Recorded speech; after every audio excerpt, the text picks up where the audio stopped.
Trevor, this for draft guys. This is a big day. You get to see the numbers and you get to hear some more from the individual prospects.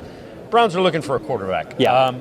When you look at number 2, does anybody intrigue you for the Browns at number 2 that plays quarterback? Yeah. Cam Ward is the one who I am most intrigued by really of any of these quarterbacks in this class, but even specifically for the Cleveland Browns. I mean, when you're picking at number 2 overall, you need somebody that can give you a playoff caliber and even a Super Bowl ceiling. That's the way that I feel about it. I think Cam at least gives you that ceiling. I think that Shedeur plays a very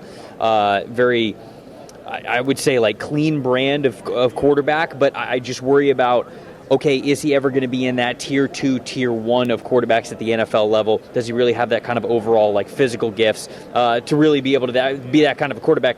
Cam Ward, there are things you need to clean up, right? He's had a couple of games this past season where he dug his team a hole. I mean, he dug them out of it, but he was kind of sometimes the reason why they're there. But at least he gives you that gunslinger's mentality. I say this all the time. I think there's 2, 3, 4 throws that every quarterback has to make every single week to win a football game in the NFL. Cam shows you that he's never going to be afraid to make those throws. And I think that is the important part about drafting a quarterback in the top 3. Do you have him as a first-round grade, high enough on the big board to take him as the number 2 overall? I have a second-round grade on him. And, if I'm Cleveland, again, I think situation sort of goes into it.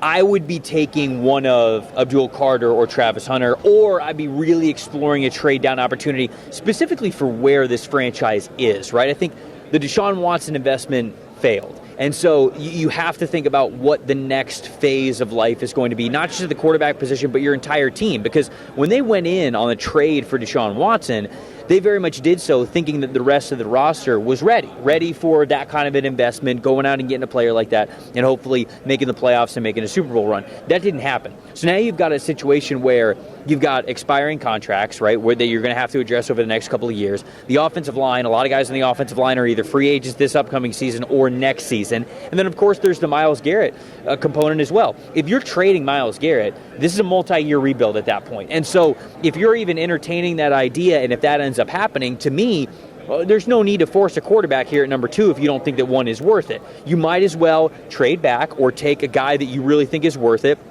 and get a good building block moving forward for whatever the next roster winning window is going to be for you.